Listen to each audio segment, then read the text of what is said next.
nós estamos trabalhando matemática de uma forma muito constante. A temática é revisão, rever, realinhar, reposicionar, algo que te remeta a ir a áreas da sua vida que precisa desta revisão, para que você faça, para que você cumpra. Então, hoje eu quero fazer uma revisãozinha com vocês sobre 10 coisas que eu separei aqui, que eu acho importante nós olharmos esses textos bíblicos novamente, para darmos pelo menos fazermos uma reflexão, né, com cada texto. Apesar de, às vezes, a tradução está um pouco, né, fora aqui da minha, eu vou sempre manter a minha, ok? Aqui. Então nós vamos abrir com uma pergunta: você é justo? Se alguém perguntasse a você se você é justo, o que você diria? Pare para pensar, faça uma revisão do que esta palavra representa para você. Obrigado. Nós vamos abrir, né, o número 1 com o Salmo 34, verso 19. Salmo 34, verso 19. Você pode ler comigo? Muitas são as de quem? De quem? Mas o Senhor de todas o livra. Feche os seus olhos. Senhor nosso Deus e Pai, em nome de Jesus, continua falando conosco e usa-me como um canal de bênção nesta hora, pelo poder do nome de Jesus. Você pode dizer um amém? Isso. Vamos começar com essa pergunta, né? Você é justo? E vamos observar algo que parece um pouquinho confuso, porque talvez esse texto deveria ser escrito da seguinte forma: poucas são as aflições do justo, porque Deus os livra de todas. Mas a Bíblia faz questão de nos fazer um alerta, para que possamos revisar e ver, né, de uma forma bem clara, que quando alguém planeja viver de uma forma justa, esta pessoa vai ter mais aflições do que os injustos. Nós vamos ver que Deus vai intervir a favor do justo, é o que diz o texto. Haverá livramentos, mas eu quero te mostrar algumas coisas que talvez possa fazer você entender um pouco mais as perseguições, as dificuldades que você pode enfrentar ao longo da sua caminhada. Deixa eu usar um exemplo simples para falar de justiça. Suponhamos que seu horário de entrar no trabalho, no emprego, na empresa onde você está como colaborador, seja às 8 horas da manhã. Mas por algum motivo você não conseguiu chegar no horário, e você então vai chegar às 9h30 da manhã, mediante ao horário que você deveria estar. Você se torna um injusto. Não é justo com as pessoas que trabalham com você, não é justo com as pessoas que pagam seu salário, que você chegue fora do horário estabelecido. Você acabou de se tornar um injusto. Porém, você traz na mão, ao chegar no trabalho, um atestado médico. E esse atestado diz, né, ou você traz o histórico dele, que durante a madrugada você teve um problema de saúde e que você acabou necessitando procurar um auxílio médico, e que por causa desse problema, por causa desse mal-estar, desse mal súbito, né, você então necessitou chegar atrasado. Você nem faltou, Você simplesmente está trazendo um atestado que justifique aquela, né, 1h30 de atraso. Você agora está justificado pelo pelo atestado. O atestado acabou justificando ou tornando você justo, mesmo havendo injustiça. Continua tendo 1h30 de atraso. Pessoas tiveram que fazer o serviço que você deveria ter feito. O patrão vai te pagar as mesmas horas, mesmo não trabalhadas. E por que tudo isso acontece? Porque alguém justificou você. Aqui você se torna um justo através de um documento que você carrega na mão. Quando nós estamos falando a respeito de pecado, é exatamente isso que Cristo fez. Quando nós estamos falando da intervenção de Cristo para transformar eu e você em justo, os nossos pecados, eles não são mentiras, eles não são ilusões, eles são uma realidade. Mas Ele nos justificou. Mas deixa eu ir além um pouquinho para lembrar você o que diz respeito também à dificuldade que o justo enfrenta para viver. Todas as vezes que você resolve ser alguém justo, ser alguém certo, alguém correto, agora usando a palavra justiça numa outra conotação, você precisa estar preparado para viver alguns dissabores. Bom, suponhamos que seu vizinho resolveu colocar um gato no relógio dele, ou uma ligação clandestina, tá certo? E anda fazendo um calor terrível, mas o ar-condicionado do seu vizinho, menino, como ele tem dinheiro para pagar aquilo, não desliga, os meninos ficam no computador. Bom, eu queria lembrar você que a companhia elétrica tem uma estrutura para medir a carga que saiu. E eu queria lembrar você que a companhia elétrica não vai ficar nesse prejuízo. Alguém vai pagar esse geladinho, certo? E quem é esse alguém? O justo. Talvez você já começou a entender o que é a aflição do justo na energia elétrica.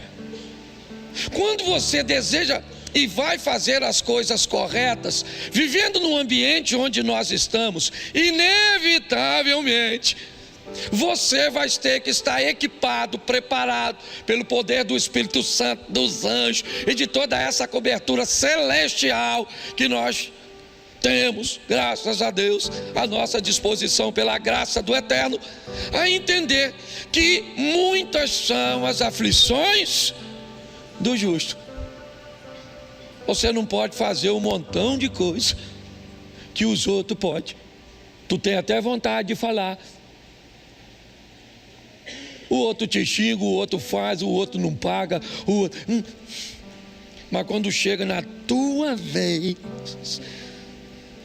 eu vou ser franco para você, você vai viver como Deus delineou, mas vai ser com aflição, porque para ser justo, o negócio é um grande desafio. Sim ou não? Não denuncie gato dos outros, tu é que paga, mas X9 é algo terrível, tá certo? Não, mas só estou te mostrando como é difícil ser justo. Há um tempo atrás, um rapaz falou comigo: poxa, pastor, eu sou cristão, arrumei uma namoradinha, namoro direito, respeito menina, uma menina de família que eu estou querendo casar. Pô, pastor, ela ficou com outro menino. Procurei saber porque o menino faz coisa que eu não faço, passa a mão onde eu não passo, mostra as coisas que eu não mostro, certo? Porque o menino vive uma vida com justiça. E olha como é que ele está sendo envergonhado. Eu queria só que você fosse adaptando para você, porque muitas vezes você vai sair de casa e vai encontrar as injustiças no trânsito, as injustiças nas filas, as injustiças em muitos lugares, e sua reação, certo, sempre vai estar pautada em colocar Deus em primeiro lugar. Então eu queria preparar você para o sofrimento. Fala para quem está do seu lado assim: está preparado para sofrer, justo? As notícias hoje não são boas, mas faz você rever. Bom, segundo texto, Lucas 14, 28. Lucas 14, 28. Pois qual de vocês, pretendendo construir uma torre, não se assenta primeiro para calcular a despesa e verificar se tem meios para concluir? Presta atenção nesse texto que eu quero refletir com vocês sobre ele. Já que eu falei que para viver na justiça é pesado, é desafiador, porque na vida do justo, o justo precisa estar preparado para muitas aflições. Esse texto diz que antes de querer ser justo, antes de querer andar com Cristo, antes de querer ser crente, é melhor você sentar e descobrir quanto custa. Antes de desejar fazer, antes de dizer um sim para Cristo, é muito legal você saber se você tem como pagar, se você está disposto a pagar o preço para ser esse cristão. Porque é isso, esse texto aí não está falando de torre, ele continua aparentemente falando de uma guerra, mas não está falando de guerra. Ele simplesmente está iniciando dizendo: aquele que quer ser meu discípulo, aquele que quer andar comigo, ele precisa estar intencionado em pagar o preço de andar com Cristo. Essa é a grande verdade. Tem muita gente que vem para a igreja e não sabe quanto custa. Não sabe quanto custa rever seu vestuário. Não sabe quanto custa rever seu vocabulário. Não sabe quanto custa rever os ambientes que frequenta. As pessoas não têm noção do quanto custa. Viver com Cristo, segundo o próprio Cristo, requer daquele que o segue, não o siga de mãos vazias. Aquele que quer vir após mim, tome a sua cruz.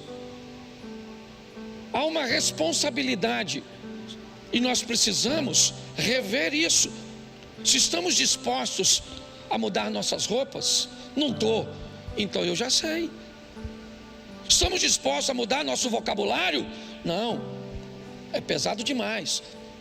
Eu estou disposto a mudar meus hábitos, meus costumes, os ambientes que eu frequento? Não, pastor. Então, isso significa que você não está pronto para ser discípulo. Pode continuar vindo à igreja. Evite levantar a mão. Evite dizer que colocou Jesus no centro da sua vida, porque ainda é caro demais para você.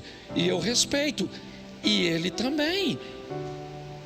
Segundo a Bíblia, se você não está em condições de pagar um voto, é melhor não fazê-lo. É assim que funciona. Então nós precisamos entender e rever isso. Eu estou apto para pagar este preço? Descubra o quanto custa antes de comprar. Não é assim que eu poderia usar? quando você olha para alguma coisa interessante que o preço não está exposto, a primeira coisa que você pergunta é: qual é o valor? Quanto custa, por favor? Tem frete?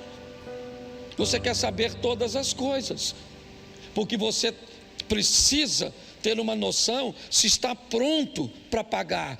Hoje muitas pessoas querem, viver uma vida com Cristo, na igreja, na liderança, com honra, com isso, tendo respeito, admiração, autoridade. Para cada coisa que você quer, tem um preço. Existem lanchonetes que você vai pedindo os sanduíches, e à medida do que você pede, o valor é acrescentado. Há um acréscimo mediante aquilo que você quer que esteja no seu sanduíche. Na nossa vida com Deus também funciona assim. Nós precisamos rever isso. Eu gostaria de ser admirado. Tem um preço. Eu gostaria de ser visto como alguém que tem conhecimento. Tem um preço. Eu gostaria de ser visto dessa forma, de ter isso, de ter aquilo. Então, para cada uma dessas coisas, tem um valor a ser cobrado de entrega, que nós precisamos ter esse entendimento. É assim que funciona. Antes de construir, antes de ir à guerra, descubra se você está apto para pagar. Você quer casar? Tem um preço. Um preço financeiro, um preço emocional, um preço espiritual. Tem um preço. Você não gosta de dizer quanto custa, onde vai, nada disso, não tem problema. Só não pode casar. Você quer ter filho? Quer. Mas tem um preço, sim ou não? Você quer ter sogra? Tem preço. Você quer ter cunhado? Tem preço. É ou não é? Você quer ter vizinho? Tem preço. Não quer ter vizinho? Compra um negócio assim no ermo, longe dos outros. Posso ouvir um amém da igreja? Amém. Terceira coisa que eu acho importante nós olharmos com bastante cuidado, Mateus 7:6. Mateus capítulo 7, verso 6. Não deem aos cães o que é, nem joguem as suas diante dos, para que estes não as pisem com os pés, e aqueles que voltando-se não estraçalhem vocês. Preste atenção, porque eu quero fazer uma revisão desse texto também com você. Eu não sei como você olhou isso ao longo do tempo, mas esse texto diz duas coisas. Uma, tem algo de valor nesse texto. Nesse texto tem o santo e nesse texto tem as pérolas. Nesse texto tem duas coisas. Esse texto tem os cães e esse texto tem os porcos. O texto diz que alguém pega algo que é santo para si e entrega para um cão que não é capaz de reconhecer o que é santo. Alguém tem uma pérola ou algo que tem valor para si e entrega para um porco que não é capaz de reconhecer o valor daquela pérola. O texto diz que depois de ser entregue e aquilo que você deu de valor seja desprezado, uma confusão seja estabelecida e ela se desenrola aqui. Pastor, dá para falar isso de uma forma mais clara? É simples. Muitas vezes damos para o outro as nossas pérolas e as coisas que são valiosas demais para nós. Estou cansado de ouvir mulheres dizerem para mim o que são capazes de fazer nos seus casamentos por seus maridos, com uma entrega, e eu trabalho, eu faço isso, eu arrumo a cama, eu arrumo aquilo, eu faço comida. Ela está me mostrando suas pérolas, mas ela nunca parou para pensar se a pérola do marido é a mesma dela. Então entregamos para o outro aquilo que tem valor para nós, e quando o outro não é capaz de reconhecer o valor de uma pérola que não é dele, é sua, ficamos frustrados. Pastor, o que o senhor está querendo dizer? Eu estou querendo dizer que temos que ser mais assertivos. Aprenda com um indivíduo que para mim é extraordinário, o estelionatário. Observe uma característica do estelionatário. Antes de te abordar, ele tem na cabeça o que vai fazer. E o que ele vai fazer? Procurar falar tudo o que te agrada, tudo o que você quer ouvir, criar na sua mente um ambiente tão confortável, certo? Você pega um cara galanteador, pensa num Dom Juan. Ele pode odiar ir à praia, mas se ele descobrir que a mulher que ele quer conquistar gosta de praia, você pode ter certeza que ele vai mandar logo uma imagem daquele sol, certo, se pondo no mar, e aquela silhueta de um casal simbolizando ele e ela. É ou não é? E ele vai falar que gosta do sol, que gosta dos peixes, que assistiu Aquaman. Ele vai falar tudo, porque a proposta é, aí eu te pergunto, querido, está aqui. O que ele está fazendo? Descobrindo suas pérolas, não as dele. Ele coloca o que ele gosta em segundo plano e coloca você em primeiro. Pô, hoje os casamentos vão sair daqui pocando. Louvado seja Deus. Posso ouvir um amém? Isso aí. Descubra qual é a pérola da sua mulher. Aí você vem com aquele discurso: porque eu trabalho igual um doido, porque eu dedico a minha vida, porque é de casa para o trabalho, para a igreja, porque eu não faço outra coisa. E ela está assim, ó. Grandes coisas, Superman. Hã? Não, ela quer saber o que você sabe sobre ela. Para tu passar a falar o que ela gosta de ouvir, levar para casa o que ela gosta de comer. Você está entendendo? É, ela quer que você pegue a mãe dela e acha que é um troço sensacional. Sua sogra nasceu depois que tu casou? Não, né? A véia já estava lá. Então por que reclama de algo que já estava vivo? E diga-se de passagem, vai demorar a morrer? Pare e pense. Hoje eu gostaria de fazer uma revisão para levantar Dom Juans, homens que vão descobrir os sonhos de suas mulheres, mulheres que vão descobrir os sonhos de seu marido. Entendeu? Para que você possa encantá-lo. Que cor ele gosta, qual a pose, quais são as palavras. Pensa, um homem chegando em casa e a mulher falando assim: ô doutor, entra, querido.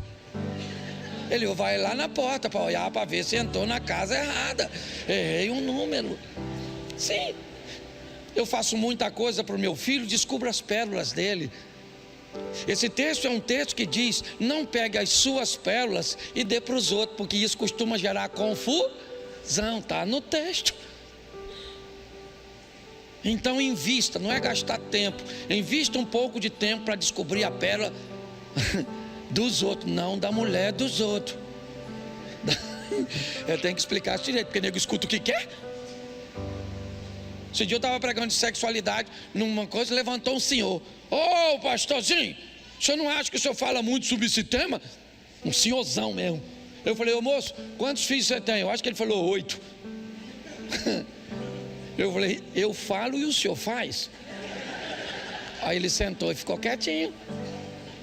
Então é importante que você descubra a pérola das pessoas, para você não correr o risco de sofrer demais, dando para elas coisas valiosas, porém que só tem valor para você e não para ela. Posso ouvir um amém para a gente ir para a quarta? Isso. Romanos, capítulo 12, verso 18. Romanos 12, 18. Se possível, repita comigo, lê lá.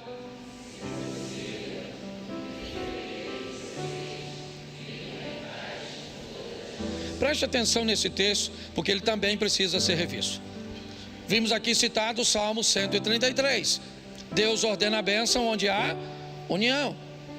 Vemos a bênção da Torre de Babel, que é uma bênção até para a desobediência daqueles que conseguem colocar todas as forças e intenções num propósito. O próprio Deus disse: eles são um povo, uma língua, um propósito, e ninguém pode impedi-los, ok? Porém, nós temos nesse texto uma informação muito importante.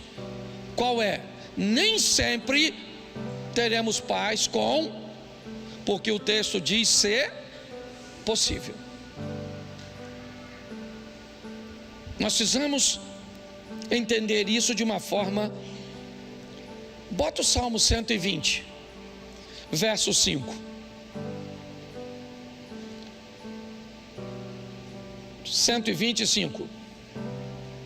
120, verso 5. Isso. Ai de mim, que peregrino em Meseque e habito em meio a tendas de Quedar. O cara que está escrevendo isso, certo? É um israelita, um judeu, coloque como quiser. Ele está defendendo ali que ele está, ai de mim, que estou, como nós costumamos dizer, entre a cruz e a espada. Estou entre Meseque e Quedar, certo? Eu estou entre árabes e bárbaros. É mais ou menos isso que ele está descrevendo ali. Aí ele cita o seguinte, verso 6: já há tempo demais habito com aqueles que odeiam a paz. Verso 7: sou quando porém eu falo, eles teimam Então preste atenção, volta ao texto inicial, certo?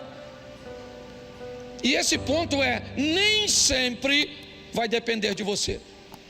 Eu quero o texto de Romanos 12, 18, por favor. É esse texto que eu estou trabalhando, só usei esse aí para ratificar. Vamos lá. Então eu quero que você entenda que nem sempre, isso não te dá desculpa para começar a arrumar confusão com todo mundo, ok? Que fique claro, porque Deus é testemunho. Eu estou falando de gente que vai viver com Deus. O pastor não vai estar lá, mas Deus vai estar. Que isso fique claro. Eu só estou passando a instrução que Deus colocou no meu coração. Nem sempre dá para ter paz com todo mundo.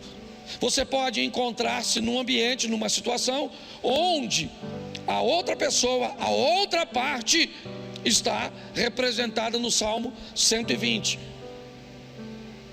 Eu falo pela paz, mas eles continuam tendo guerra. É assim que funciona. Então eu preciso passar isso para você, porque você precisa criar um sistema de segurança para entender quando você está em Meseque e Quedar, onde não há nada que você possa fazer que possa trazer a paz. Não há nada. Tem discussões em casa que não tem como achar paz. O ambiente de Meseque e de Quedar se estabeleceu um nervosismo, um desequilíbrio. E naquele momento, você pode até tentar em outra hora, mas naquela ocasião é assim que funciona. E nós precisamos lembrar disso, porque tentar ajustar alguma coisa nesse ambiente nunca se ajusta. E quanto mais se mexe, pior fica. Então, repita assim comigo: nem sempre depende de mim. Isso aí. Mas no que depender de mim, eu vou ter paz com todo mundo. Posso ouvir um amém? Isso, vamos para o próximo. Salmo 1, verso 1. Eu acho também que vale a pena refletirmos sobre isso, fazermos uma revisão. Primeiro salmo, o que ele tem para ser primeiro? Bem-aventurado aquele que não anda segundo o conselho dos ímpios, não se detém no caminho dos, e nem se assenta à roda dos. Preste atenção, porque esse texto é sensacional. ele é um texto que traz à nossa memória a necessidade de redefinirmos nossas companhias e influências. Ele diz: bem-aventurado aqueles, certo, que não andam segundo o conselho dos, não se detém no caminho dos, nem se assenta à roda dos. Isso aí. Precisamos definir quem é que está fazendo parte do nosso cotidiano, com quem é que nós estamos andando. Inevitavelmente, isso pode estabelecer nosso vocabulário. Comece a andar com quem fala palavrão, ou perto de quem faz isso, e é só uma questão de tempo até você notar que você também está falando. É assim que as coisas funcionam. Se nós não prestarmos atenção nisso, inevitavelmente companhias e influências irão trazer vergonha para nós. Está forte a criança. Leva ali no ministério infantil ali, louvado, você dá uma aguinha. Glória a Deus, amém? Amém? Verso 6, ou melhor, verso 6, número 6, Isaías capítulo 6, verso 1. Acho também que vale a pena. Todos esses textos eu já usei aqui, eu estou fazendo só uma revisão. Isaías 6, 1. No ano em que da morte do rei Uzias, eu vi o Senhor assentado sobre um alto e sublime trono, e a orla do seu manto enchia. Verso 5. Verso 5 do mesmo texto. Então eu disse o quê? Ai de mim que estou, porque sou um homem de lábios e habito no meio de um povo de impuros, e os meus olhos viram o rei, o Senhor dos. Preste atenção, porque esse texto na verdade é uma continuação do que eu usei antes. Sou um homem de lábios impuros, por quê? Porque estou sentado com quem não deve, na influência de quem não deve, junto de quem não deve. Então Isaías descreve isso. Mas ele descreve algo também muito interessante que eu queria refletir com vocês. Quando é que ele tem tudo isso? Quando Uzias morre. Esse texto é um texto para mim que acontece 3 coisas. No ano em que morreu o rei Uzias, eu vi o Senhor e eu disse: ai de mim. No ano em que Uzias morreu, eu vi Deus e eu me vi. Ok? No ano em que Uzias morre, no ano em que algo é retirado da vida de Isaías, morte e separação, Isaías consegue ter uma intimidade com Deus, e na intimidade com Deus ele conseguiu olhar para ele mesmo. A revisão é nesse texto: se eu quero ver Deus, para que ao estar perto de Deus eu consiga me ver, alguma coisa que está na minha vida tem que ser removida, retirada. Essa é a reflexão que eu queria fazer com você. Uzias morre. Alguns dizem que havia um parentesco dele com Isaías. Eu não sei se havia de verdade, mas se havia, eu posso dizer que talvez Isaías jamais desejasse a morte de Uzias. Porque se Uzias é o rei e você é parente do rei, imagine o quanto de benefício você não tem por ser parente de alguém que é tão poderoso e que te dá tantas vantagens. Às vezes algumas coisas precisam sair da sua vida, mas elas são tão vantajosas que você não quer tirar. Às vezes algumas pessoas deveriam morrer, sair, se separar de você, mas te trazem tão bem-estar, aparentemente, te trazem tantas vantagens que é melhor conviver com elas. O problema é que se você convive com Uzias, você não encontra com Deus. Se você não encontra com Deus, você não se enxerga, porque na presença de Uzias, você não tem tempo de olhar para você, você tem tempo de olhar para a vida dos outros. Esse é um texto que, se aplicarmos na nossa vida com cuidado, eu vou entender: coisas morrem, eu me aproximo de Deus e passo a viver uma nova fase na minha vida, conseguindo me enxergar de fato. Posso ouvir um amém? Gálatas 6, 7, esse eu tenho usado aqui direto. Gálatas 6, verso 7, não vos, porque Deus não se, pois tudo aquilo que o homem, e isso também, esse é um texto clarérrimo que eu tenho usado aqui sempre, que é a reação de nossa ação. É um texto que diz: não errem, porque se você errar, você vai ter que se encontrar com o efeito do seu erro. Não errem, porque Deus não toma injusto por justo. Ele é misericordioso, mas Ele é justo. Então muito cuidado com o que fazemos, porque a Bíblia diz: então errem. Isso aqui é o que fala a supergraça. Não se preocupe, faça o que você quiser. No final Deus corrige a rota. Ele é amor, Ele é amor. Deus é amor, sim ou não? Sim, mas Ele não é somente amor, Ele também é justiça. Ele é fogo consumidor. Então não brinca com isso. É melhor revermos isso, certo? Eu fiz, está aí, eu vou ter que me encontrar. 2 Coríntios capítulo 6, verso 14.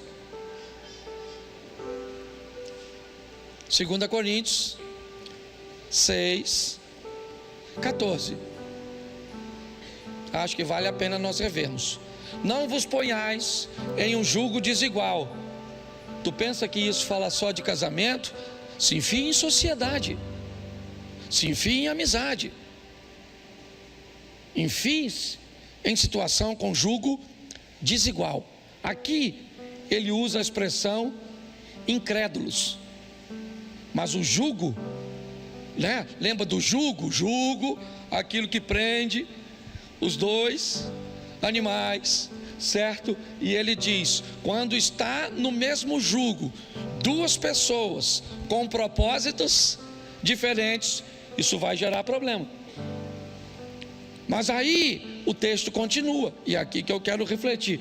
Portanto, que sociedade pode haver entre a injustiça ou justiça e a iniquidade?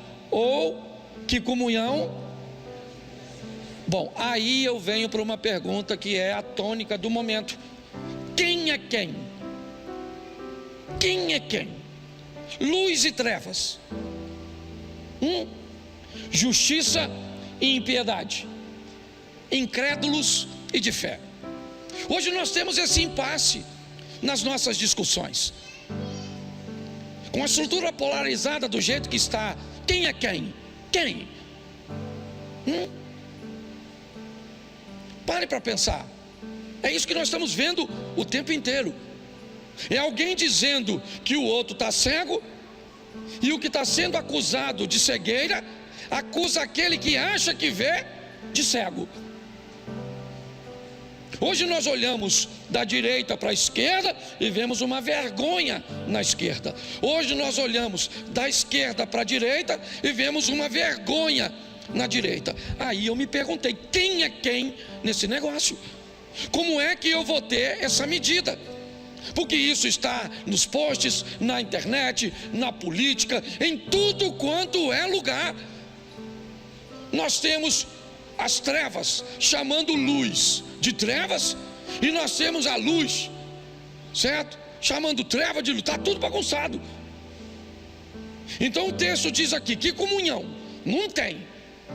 Nós já sabemos que quando uma chega, a outra vai embora. Mas que critério eu vou ter quando eu digo que alguém é trevas? Qual é a base que eu tenho para dizer isso? Talvez essa seja a grande pergunta.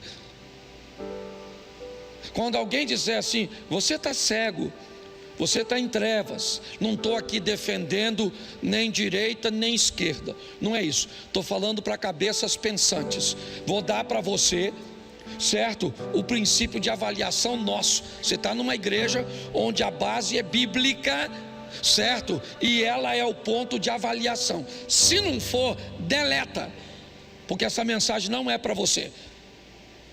Se você quer descobrir o que é trevas e o que é luz, veja a maneira que a pessoa vive, fala e faz à luz da Bíblia. Esqueça se ela diz que é da luz. A Bíblia diz que Satanás tem a capacidade de, mesmo sendo trevas, se transformar num anjo de luz e continuar em trevas, mas com aparência de luz.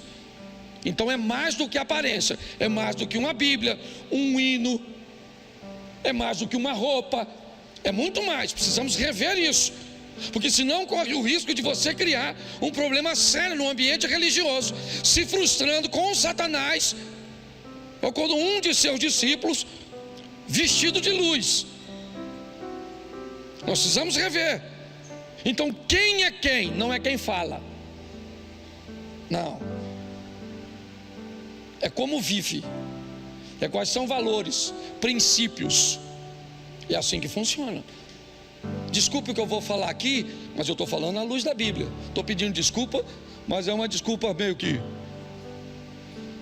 linguagem figurada, certo? Você é a favor de aborto? Não precisa responder, por favor, não estou querendo expor ninguém a nada, certo? Segundo a Bíblia, trevas ou luz? Isso, segundo a Bíblia. Não quero saber o que você pensa. O que você pensa, ó, beijinho no ombro. Estou falando aqui, Bíblia. Aborto, a favor, segundo a Bíblia, trevas ou luz? Isso aí. Adultério, trevas ou luz? Fofoca, trevas ou luz? Isso aí.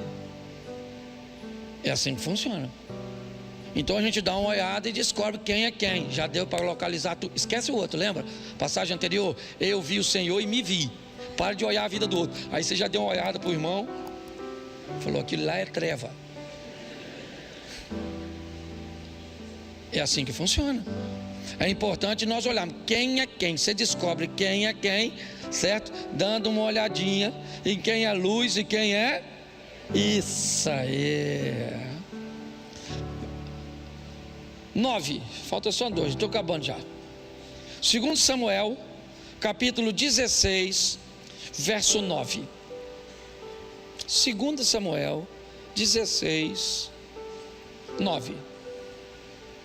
Então Abisai, filho de Zeruia, disse ao rei: por que amaldiçoaria este cão morto ao rei meu senhor?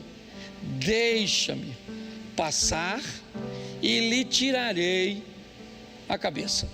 Preste atenção, porque esse é um texto que eu quero falar, que precisa ser revisto, sobre sofrer com dignidade.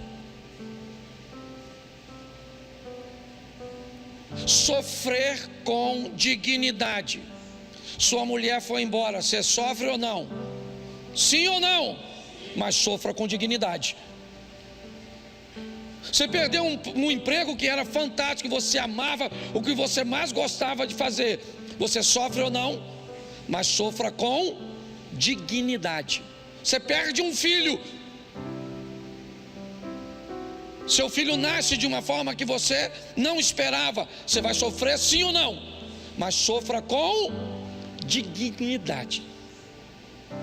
E a dignidade no sofrimento é não se rebaixar, é não se desesperar, é não desistir, é sofrer com dignidade, com postura. Seu cônjuge foi embora, vai doer, às vezes vai embora com outro, é humilhação, é terrível. Tem que olhar para a sociedade, para os parentes.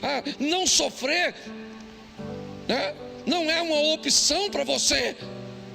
Agora, não se permita se tornar ridículo. Não se permita sofrer de uma tal forma onde as pessoas tenham pena de você. Não é assim. Está aqui, ó. Esse é um texto. Talvez você nunca se deparou e nem sabe o contexto dele. Eu vou falar para vocês. Davi, ele assume o trono.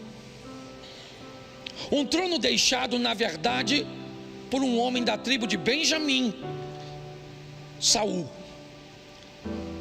É lógico que com a queda de Saul, a família de Saul, que tinha privilégios por ser familiares do rei, agora não gozam mais de tais privilégios.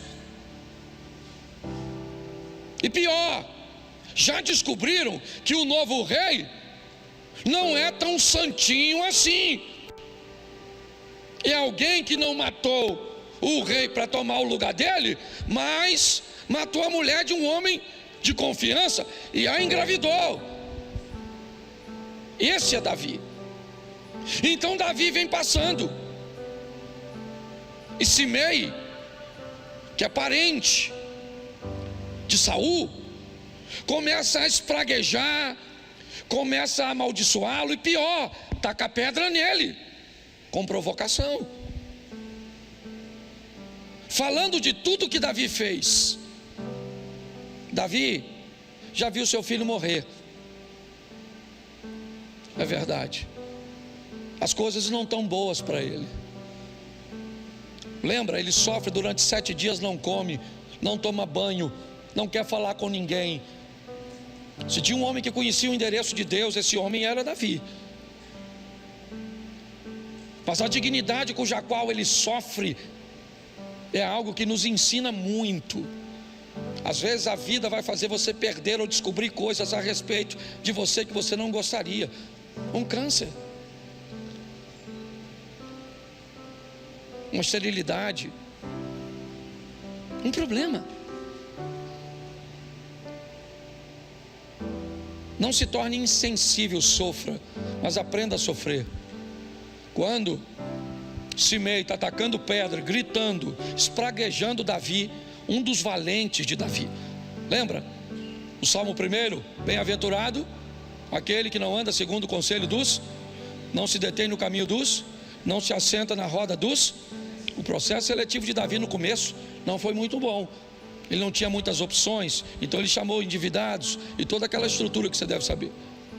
Mas ao longo do tempo, ele transformou esses caras em valentes. E Abisai diz a Davi: quem é esse infeliz, esse cão, um cão morto? Preste atenção, ele é uma ameaça, Davi. Ele é parente de um rei deposto. E Davi, bota o verso seguinte, por favor. Eu acho que foi o seguinte que eu coloquei aqui, lá no, deixa o 10 mesmo. Respondeu o rei: que tenho eu convosco, filhos de Zeruia? Certo? Ora, deixai-o amaldiçoar, pois se o Senhor disse, né, lhe disse: amaldiçoai a Davi, quem diria? Porque assim fizeste. Eu gosto dele. Um de seus homens disse: eu vou matar esse cara agora, que está gritando, amaldiçoando. Ele disse: você não vai matar ninguém, cara. Você não vai matar ninguém. É meu tempo de sofrer. Eu vou sofrer com dignidade. Qual era o problema? O problema era o alarde. Tá, Davi está passando, tá bom, está passando, mas tem alguém gritando, dizendo quem é que está passando, o que fez. Mas ele é alguém, sabe, que sabe sofrer com dignidade. Mas preste atenção, no primeiro livro dos Reis,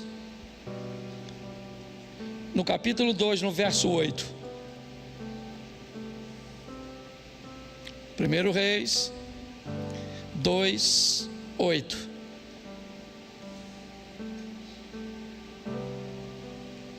Põe aí, por favor. 1 Reis, você botou o segundo.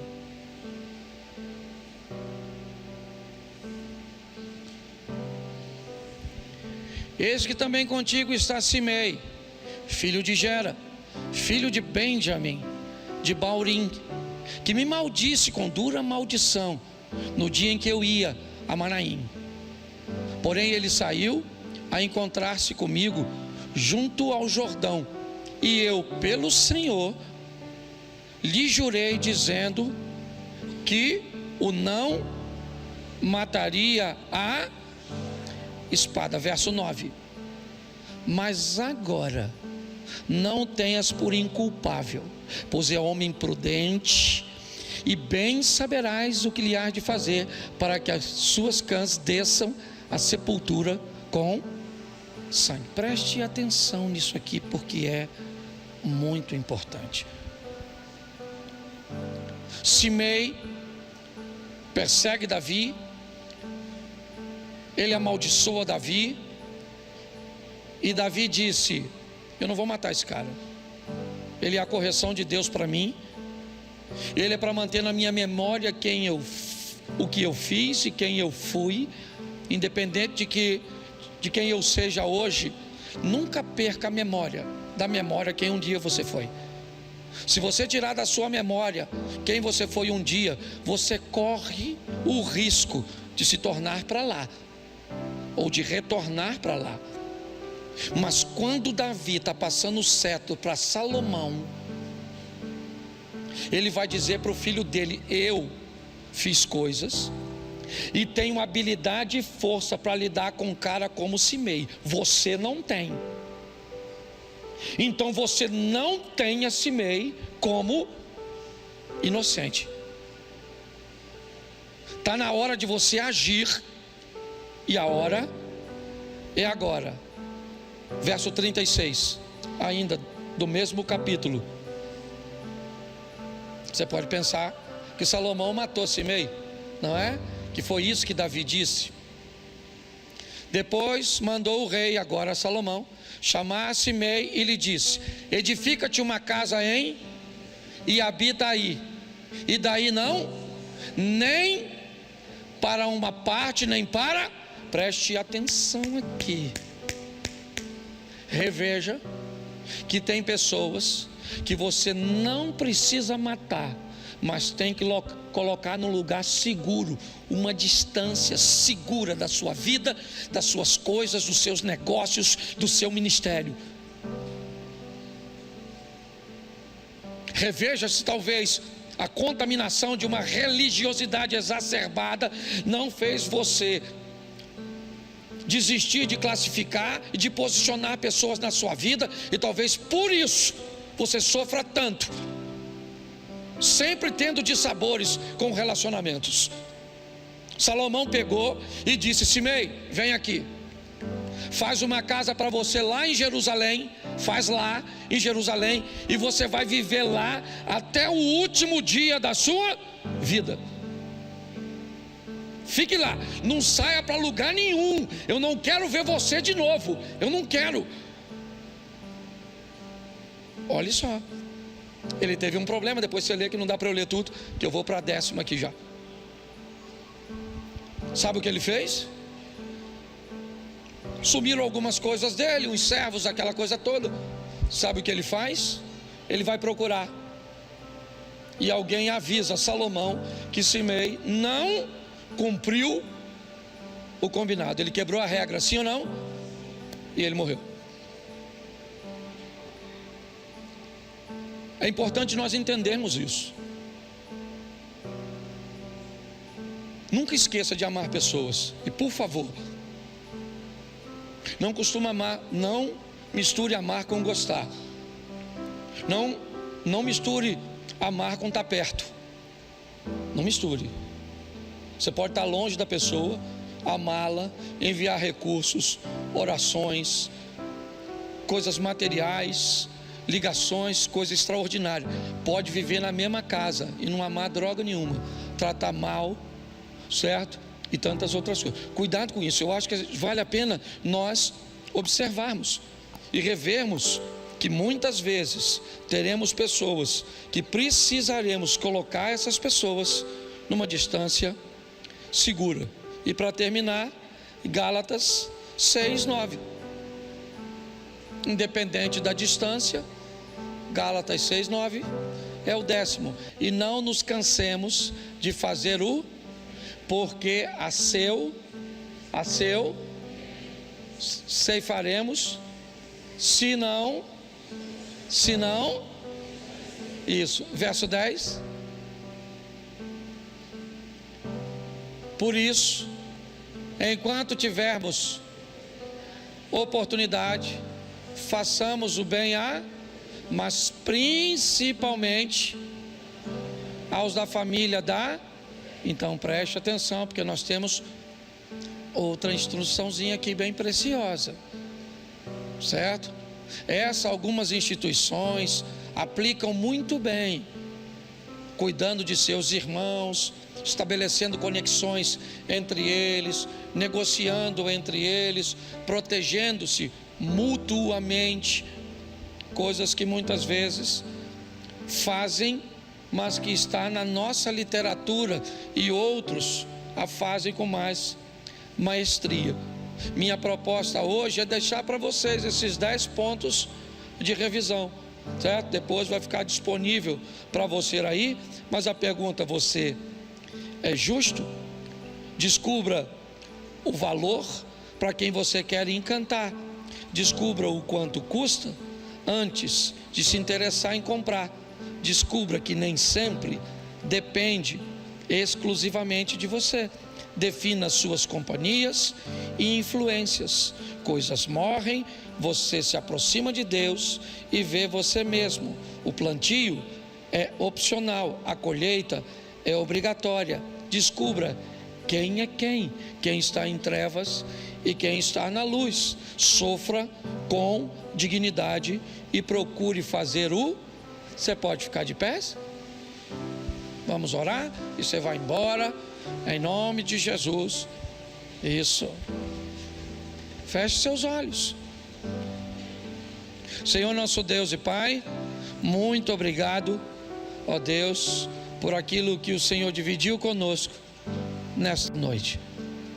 Que essa palavra não se perca do nosso coração e que possamos rever, ó Pai, muitas vezes, como diz a Tua palavra, vamos botar de uma forma tão nítida na nossa frente, que até se passarmos correndo, seremos capazes de ler e de notar. Estamos num ano onde estamos revendo, e isso tem sido muito valioso para nós. Abençoa-nos, ó Deus, ou continua nos abençoando. Leva-nos aos nossos lares, guardado por Tuas boas mãos poderosas. Que o grande amor de Deus, nosso Pai, a graça de nosso Senhor e Salvador Jesus Cristo e as doces consolações do Santo Espírito de Deus seja para com todos, em nome de Jesus. Você pode dizer amém?